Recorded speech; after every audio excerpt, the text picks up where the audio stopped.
conditional. Kalau unconditional itu kamu udah mutlak diterima di kampus tersebut. Kalau yang conditional itu biasanya kamu harus lengkapin, for example misalnya ijazahnya belum bilingual, belum dalam bahasa Inggris. Nanti mereka akan minta untuk di bahasa Inggris kan dengan yang tersumpah, menggunakan notaris tersumpah. Berarti tradisional itu maksudnya yang masih ada bersyarat kalau unconditional itu kamu udah tradisional. Maksudnya berarti kayak kita harus melengkapi TOEFL gitu. Iya benar, TOEFL, IELTS. Mungkin waktu kamu daftar IELTS masih di bawah, belum dalam mereka. Contohnya tadi yang kayak yang bilang ya kan ada yang 5,5, ada yang 6,5. Nah, masing-masing kampus itu ada syarat dan ketentuannya. Contohnya misal kayak kampus yang aku daftar itu minimal IELTS 6,5. Berarti yang tradisional atau yang dan juga gampang nggak sih Kak buat dapat informasi seputar kampusnya itu?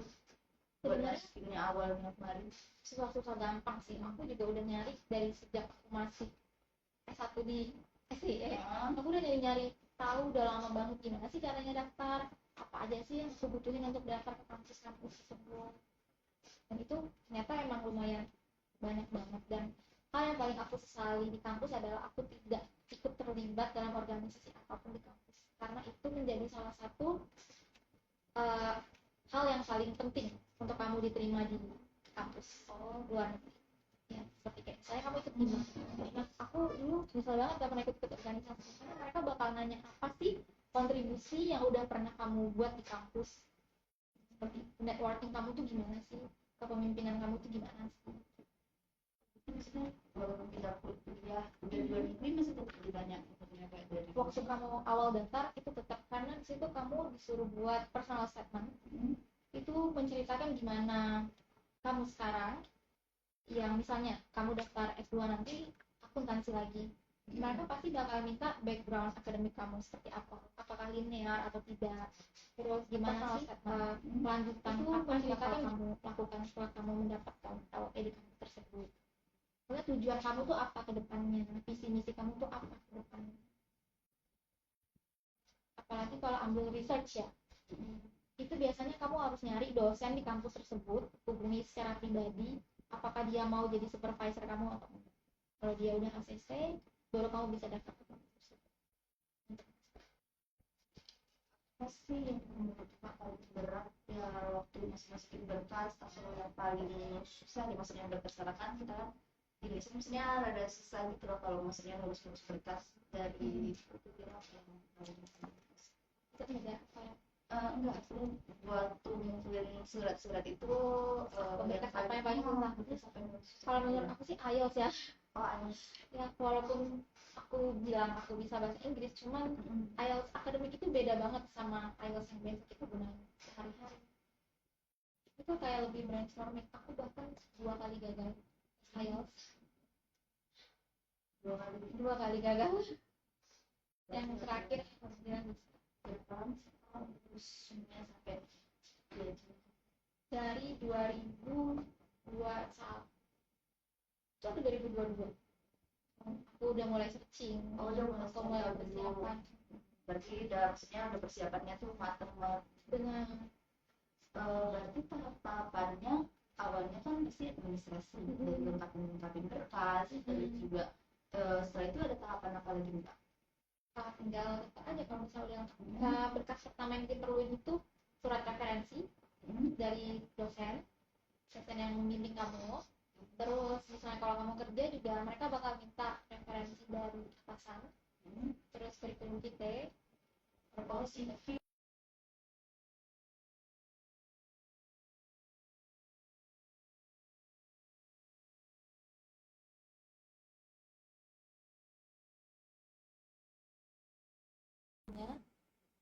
Terus habis itu, nah waktu S1 ambilnya apa? Maksudnya judul skripsinya. Di situ disebutkan terus GPA-nya berapa? GPA IPK. Oh IPK. Terus profile. disiapin kemarin itu. Dan personal statement yang menjelaskan tentang diri kamu, visi misi kamu ke depannya, dan kenapa kampus tersebut harus menerima kamu. Itu sih yang susah, itu juga susah.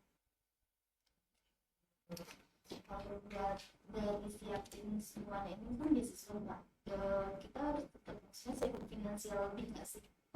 Kebetulan aku ambilnya 2 beasiswa ya. Yang ini kan aku pertama aku nggak daftar untuk beasiswa dari kampus tersebut, cuman aku dapat sinyal dari kampus tersebut kalau aku dapat potongan seperti beasiswa untuk tuition fee-nya.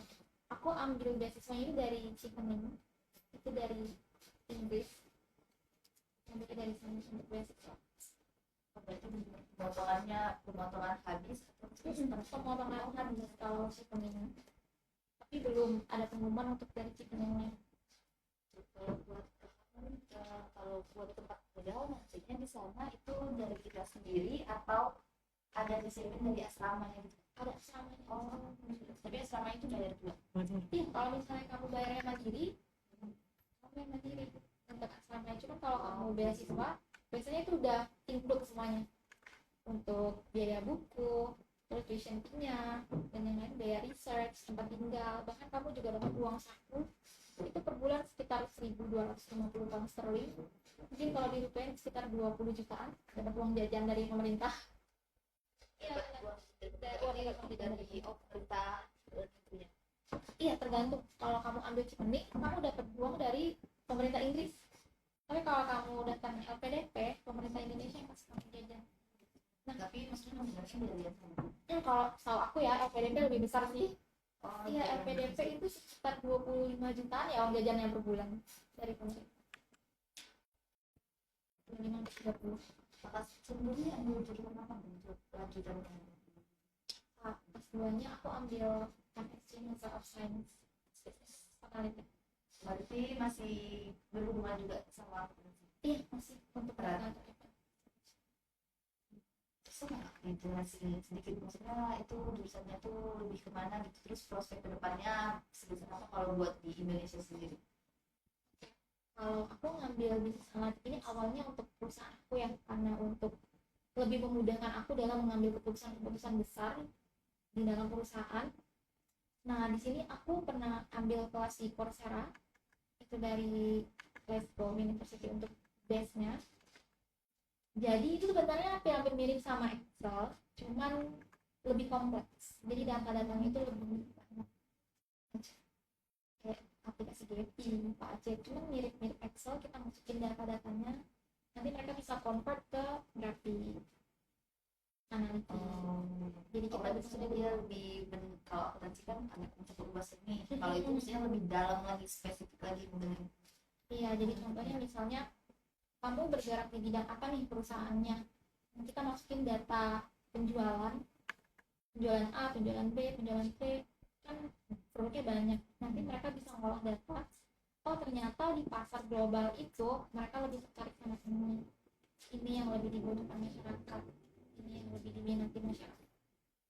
Saat misalnya kita untuk mau pre-order barang atau apa, kita lebih tahu barang mana yang bakal lebih banyak terjual. Jadi untuk lebih memudahkan pengambilan keputusan. Sebenarnya aku ini bisa 5 bahasa ya. Itu benar nggak? Aku baru belajar. Iya. Itu kakak belajarnya otodidak atau maksudnya les gitu? Aku otodidak dan boleh nggak dicontohin beberapa kata-kata kayak kata-kata? perkenalkan diri. Iya boleh. Bonjour, je parle français, je suis Sarah and je suis Indonesia. Aku bilang aku Sarah dan aku dari Indonesia. Oh itu berarti bahasa Prancis. Terus bahasa Prancis. Setelah itu belajar apa lagi? Aku belajar bahasa Korea karena aku suka. Oh kak, Coopers ya? Iya. Oh iya. BTS. Ya, soalnya ya. Iya. Bisa berarti. 조금만 그냥 조금 조만간 소년단 좋아요. 그리고 저 한국어로 좋아요. K 드라마로 재미요. Lo Arayo. Aku belajar bahasa Korea itu karena aku suka sama nonton Senin dan drama Korea. Oh iya. Ternyata belajar bahasa apa? Yang lainnya aku baru belajar dikit sih, jadi belum bisa ngomong. Berarti kamu belajarnya apa gitu? Ya dari aplikasi Duolingo. Jadi kita tuh kayak main game, tapi kita nanti naik level dan lama-lama pasti bisa sih. Itu belajar dari aplikasi itu tuh maksudnya belajarnya proses gitu. Dari misalnya tahap awal yang benar-benar nggak bisa. Bener-bener awal banget. Berarti kan belajar. Tuh main Duolingo udah dari kapan? Dari 2018 kayaknya. Iya. Kalau belajar bahasa Inggris selain kita mendalami itu Oh, bahasa Inggris aku belajar dari sebelum masuk sekolah. dari belum masuk sekolah. Iya, mungkin itu sedikit privilege karena nenek aku stay in Singapore. So she's speaking English with me. In here with me. Mungkin itu sedikit privilege. Tapi aku juga nggak les. Aku les di IC. Aku les di IC SD dari kelas 1 sampai kelas 6. Terus SMP aku ulang lagi dari dasar, SMA aku ulang lagi dari dasar. Terakhir aku ambil di Mercy Gratia. Depan TK Mawar itu juga bagus loh. Itu berapa lama? Kalau di Mercy aku cuma ambil sebulan untuk masuk dalam. Sebelum ambil IELTS test. Tapi kalau buat belajar kayak bahasa Prancis itu kayaknya belajarnya atau tidak aja. Iya benar. Lu pengen semua harus buat Karena aku tuh suka banget sama Harry Potter. Aku suka banget sama Harry Potter. Itu kenapa aku suka bahasa Inggris, kenapa aku pengen kuliah di sana.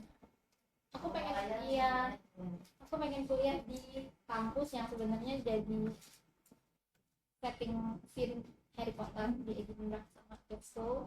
Cuma belum dapat pengumuman dari kampusnya. Wish me luck ya. Tapi berarti ya kakak pengen tujuannya maksudnya kalau Ada yang pertama, itu ada ada yang yang pertama. terakhir.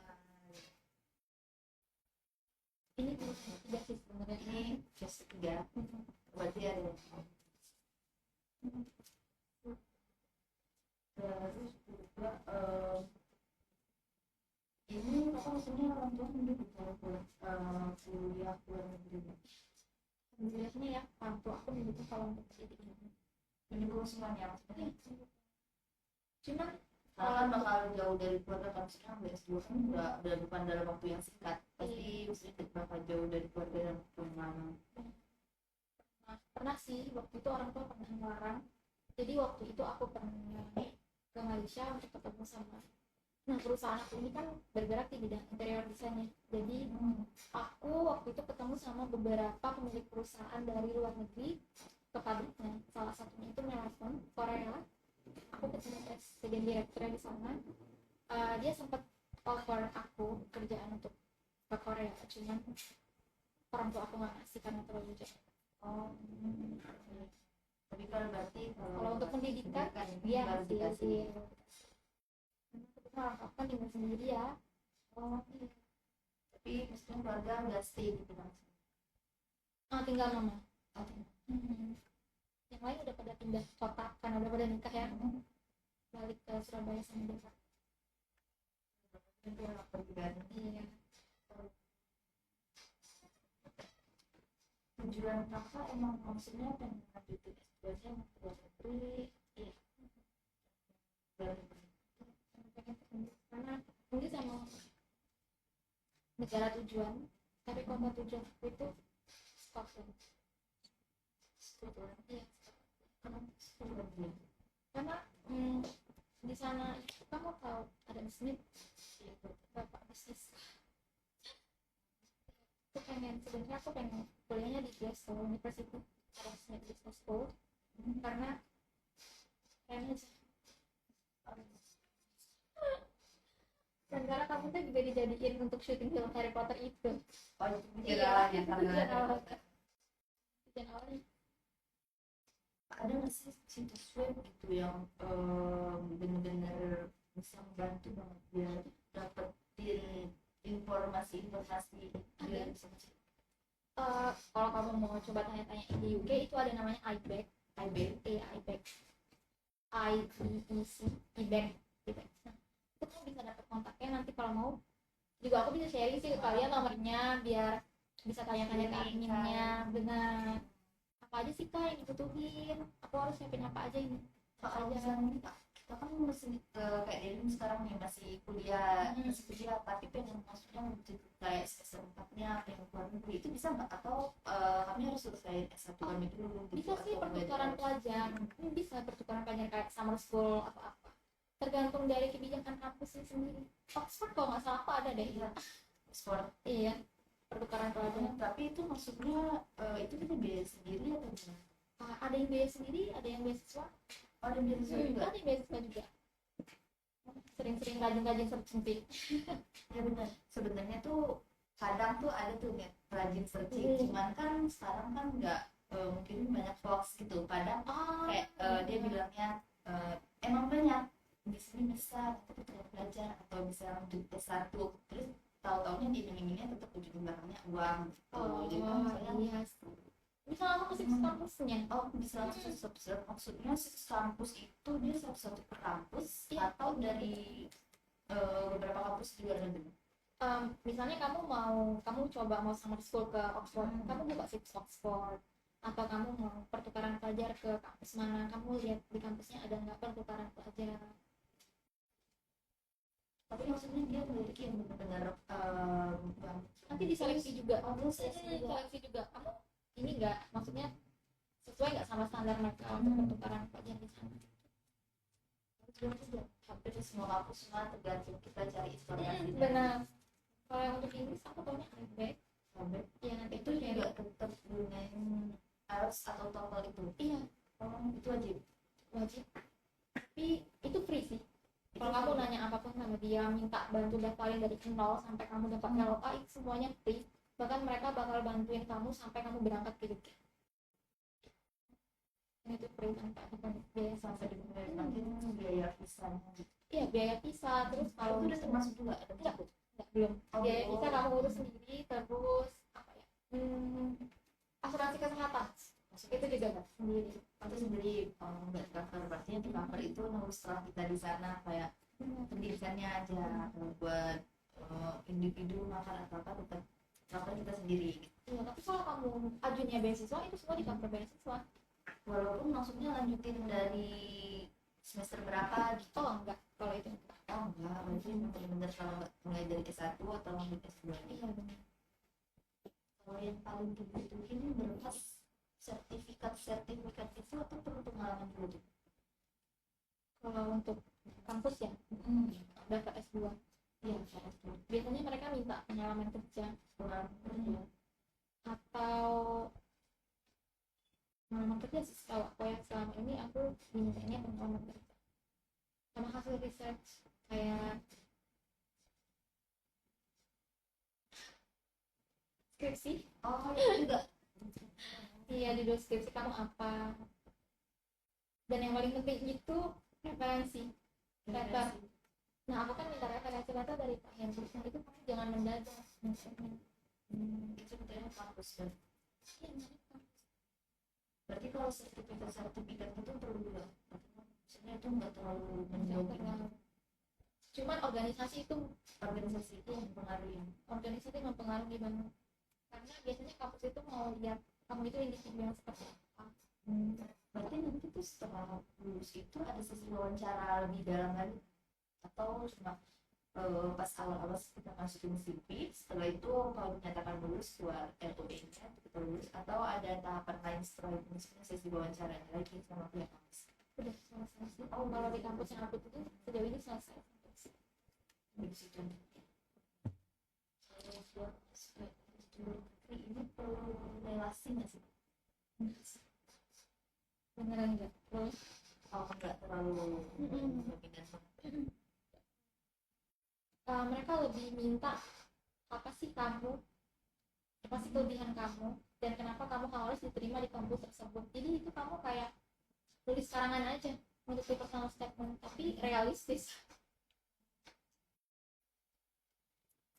Berarti kalau kita itu stay di sana langsung buat kuliah, tapi kita bisa sambil kerja nggak sih?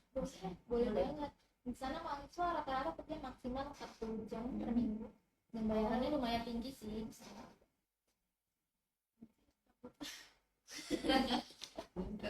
Maksudnya belum dapat info sejauh itu. Pengen sih sebenarnya, cuman pengen gali-gali tips cara-caranya dulu gitu. Buat anak-anak kampus ya joinlah organisasi di kampus karena itu sangat dibutuhkan. Iya. Lo dulu misal sih nggak pernah ikut organisasi kampus, ternyata itu penting bagi mereka. Gimana kamu membangun relasi, networking, kamu bersama teman-teman. Organisasi itu penting ya. Kalau sampai keluar negeri pun tetap ngambilnya organisasi.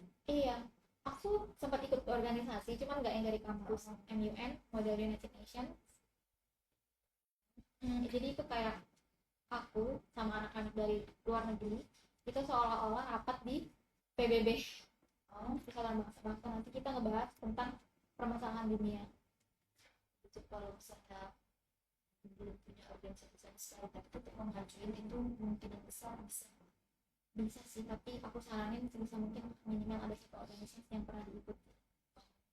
itu maksudnya dari kampus atau misal mungkin di kampus dia nggak pernah ngikutin apapun Kayak karena apa? udah terlalu sibuk gitu Iya. tapi maksudnya di SMA dia rajin lah gitu itu maksudnya bisa terpakai nggak gitu. Kalau untuk S1 aku rasa Pak, Oh kalau S1 terpakai Iya. cuman kalau misalnya kalau ke S2 nggak. kayaknya sih agak kurang. Cuman itu boleh ditambahin kalau emang benar-benar nggak ada sama sekali. Itu maksudnya bisa jadi nilai plusnya. Iya, nilai plusnya. Biasanya juga ditanya, apa sih permasalahan yang pernah kamu hadapi saat di organisasi dan peran kamu itu sebagai apa, dan apakah kamu mencetuskan sebuah ide untuk menyelesaikan suatu permasalahan tersebut, prosesnya bagaimana dan bagaimana penyelesaiannya, lalu bagaimana hasilnya. Itu juga ditanyakan. Kalau buat daftar ke luar negeri ini dia mengadakan bulan-bulan khususnya atau kapanpun situs itu kebuka? Enggak, dia ada dua intake, fall sama summer. Jadi kalau yang fall itu sekitar September udah mulai kelas ya, berarti pembukaan itu mulai dari November sampai Februari akhir. Itu Berarti ini sekarang lagi buka pendaftarannya. di semua universitas di Iya, harusnya lagi oh buka. Dan mereka biasanya ngasih pengumuman itu gak lama, sekitar 3 sampai 4 minggu udah ngasih pengumuman langsung pengumuman kayak kamu dapat fall. cuman kok maksudnya udah keluar atau ini Pak berarti orang itu nggak bisa langsung sesuatu mendadak batalin itu nggak bisa. Jadi gimana? Ada nih orang yang mungkin udah dapat kayak beasiswanya udah terus tiba-tiba dia nggak bisa, itu gimana dari pihak kampusnya? Oh ini nggak apa, Dari kampusnya malah nggak apa-apa. oh maksudnya nggak ada jadinya perjanjian. Enggak.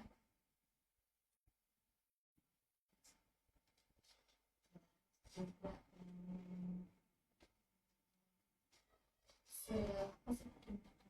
susah buat dapetin ini. Tantangan yang paling susah menurut aku cuman IELTS.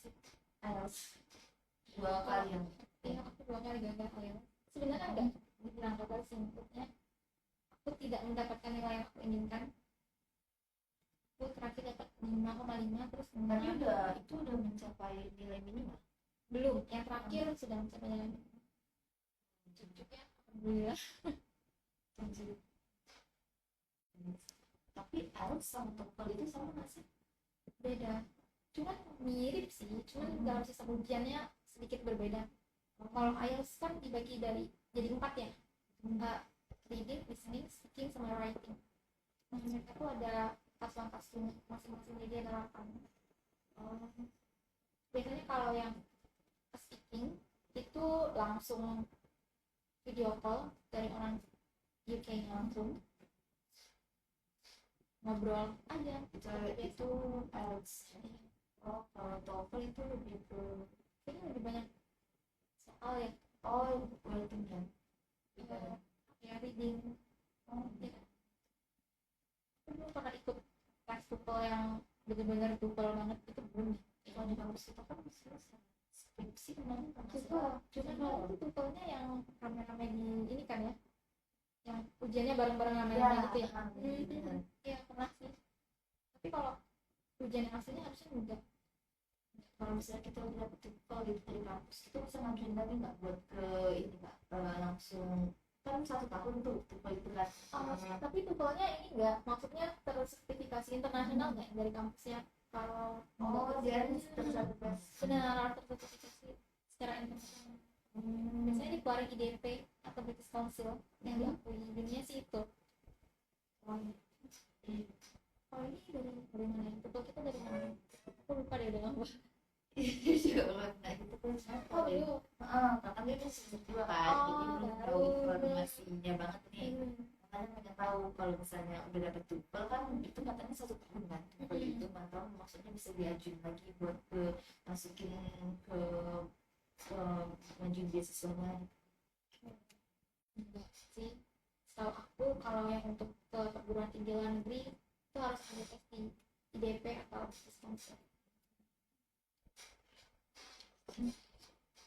Tapi kan sekarang sibuk banget ya ngurusin kerjaan, Ada betul terus juga ngurusin lanjut lagi buat S2-nya.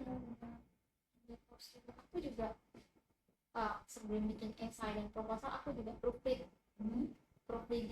Jadi misalnya personal statement aku ini udah bener nggak penulisannya, grammarnya dan yang lain-lainnya. Biasanya aku minta sama teman atau pakai jasa proofreading. Spotters enggak. Nah di Spotters juga banyak loh info-info tentang beasiswa luar negeri. Iya. Beasiswa kita maksudnya bisa langsung ngajuin ke situ atau gimana Pak? Biasanya di Spotters itu ada kelasnya deh. Ada kelasnya. Dan mereka juga ngasih informasi tentang kayak WHP, Ausbildung, au pair, bagi yang mau keluar negeri bukan untuk pendidikan juga ya. Oh bisa juga dari apa sih tadi? Spotters. Oh itu download dari aplikasi atau Di Instagram ada. di Instagram. Jadi kita bisa dapat informasi dari situ juga. Spotter sama Kobi Education. Itu banyak banget loh info-infonya di situ. Tentang persyaratan apa aja sih yang dibutuhin kalau mau WHP, kalau mau Ausbildung atau au pair. Cuma kita harus stay di sana juga. Harus tetap stay di sana itu. Nggak bisa maksudnya kalau kamu online gitu ya. Online itu Maksudnya kuliahnya online. mau kerja gitu. Kalau kamu mau coba kerja online dari perusahaan luar tapi stay di Indo ada sih. Pernah dengar virtual assistant nggak? Iya pernah dengar. Itu kalau nggak salah juga banyak kelas-kelasnya sih. Cuma kalau mau langsung daftar bisa coba cari di website Menotely atau Work Job ya, aku lupa. Nanti aku bisa share sih kalau ada teman-teman yang pengen nyoba daftar untuk work remotely dari rumah. Kalau misalnya kuliah gitu harus stay di sana kalau buat dapetin beasiswa atau bisa kalau ada yang online gitu. Beasiswa online yang nggak ada, beasiswa harus stay di sana. Karena kalau yang kuliah online itu biasanya lebih mahal. Berarti kalau belum ada sih kalau yang misalnya online ke pasti harus kita apply di sana. Iya. Tapi kalau misalnya buat S1 itu sama tetap untungnya kalau di luar negeri sama ini sama aja atau maksudnya kayak 4 tahunan gitu ya. S1-nya 1 sampai 2 tahun. Perbedaannya. Kalau buat jurusannya itu sama di Indonesia atau lebih dia lebih spesifik kayak yang kakak Anin tadi data anak.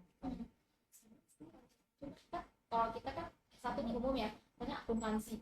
Iya. Udah akuntansi aja. Kita belum ambil, kita tuh mau ambil spesifik kayak mana. Nanti S2 kan itu bisa lebih spesifik. Akuntansi yang apa? Kalau berarti di sana itu pendalamannya lagi budaya. Kalau misalnya buat kerja di Indonesia itu kira-kira oke banget. Jadi buat prospek kedepannya. Tergantung sih ya, tergantung individunya juga gimana cara dia bekerja juga sih. Tapi menurut aku itu jadi nilai plus karena kan Dari luar negeri. bukan karena dari luar negerinya, tapi mungkin karena wawasan kamu lebih luas, ruang lingkup kamu juga lebih luas, dan cara berpikir kamu juga beda. juga bagus kok pendidikannya. Iya sama, maksudnya kan kalau di luar negeri kan kayak orang kan taunya luar negeri itu lebih wow lah gitu sebenarnya. Terus juga pasti orang-orang bakal lebih terbuka kalau misalnya yang apply-nya jadi Cuma tergantung universitasnya juga. walaupun di luar negeri Kan ada ranking universitasnya. oh gitu. Tapi kalau buat S2 sendiri itu berapa lama tuh harus skripsi? Pas tahun. Karena ada yang nggak yang research ya. Kalau research itu sekitar 2 tahun. Tapi kalau research itu kita harus ketemu sama dosennya dulu yang bakal jadi supervisor kamu. Jadi kayak kamu ngajuin proposal ke satu dosen, Pak saya mau belajar sama Bapak tentang ini, saya mau risetnya tentang ini. Nanti bakal nunggu informasi dari dia lagi, nunggu email dari dia lagi, mau nggak dia jadi supervisor kita yang membimbing kita untuk nanti bikin skripsi dari awal sampai kita selesai. Biasanya itu satu dosen itu aja yang bakal Kalau pelajaran tuh kayak gitu. itu kalau yang research. Cuman aku nggak ngambil yang research. Lalu yang mana? Yang masa absen yang kerja Oh, berarti dia ada dua beda-beda gitu. ada 20. Yang bisa dapat dari informasi podcast kita Iya. masih banyak. Terus juga dibuka sesi pertanyaan kalau ada teman-teman yang mau bertanyakan sama Kak Saras nih boleh banget guys. Kita tunggu pertanyaan sebentar Kak dari Oke.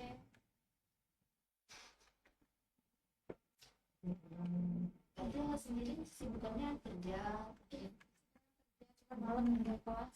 oh ini juga kelas online Kakak les apa? Iya, aku les. Oh berarti les terus juga kerja Sama aku lagi. itu gimana sih cara bagi waktu gitu semua? Lu ada Aku ahli paling susah itu kan manajemen waktu kan, misalnya harus siapin buat les, buat kerja. Itu gimana Kak? aku tuh orangnya pelupa. Jadi aku punya note untuk bikin tulis. Misalnya besok aku harus ngapain aja, itu aku bikin di note dari pagi sampai malam. Itu aku ngapain.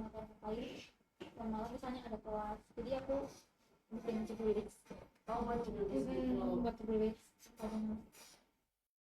Aku sekarang lagi les untuk persiapan tesis itu. Kayak sertifikasi teman-temannya. Soalnya kita S1 di sini belum diakui, belum dapat. Jadi nanti ujian lagi untuk sertifikasi aku. Jadi ijazah S1 tentang aku diakui. Oh gitu. Berarti lo harus persiapin itu tuh kapan? Ujiannya belum tahu sih karena sekarang masih les sama mentor. Sama harus penyentaraan ijazah juga. Oke, makasih ya Kak buat informasi yang seputar tentang pendidikan LE 3 ada nggak sih yang mau sampaikan buat teman-teman yang nonton podcast kita di siang hari ini? Jadi buat teman-teman adik-adik tercinta anak-anak akuntansi, jadi kalau mimpi kamu belum bikin kamu takut, berarti mimpi kamu belum terlalu tinggi. Jadi jangan takut untuk bermimpi setinggi mungkin sampai kamu takut tentang mimpi itu. Dari aku. Hari ini. Oke, sekian podcast kita pada siang hari ini. Terima kasih untuk teman-teman semua yang udah nonton dan terima kasih buat Kak Saras yang udah sempetin waktu di sela-sela kesibukannya terus hadir di podcast pada pagi hari ini. Terima kasih. Bye bye.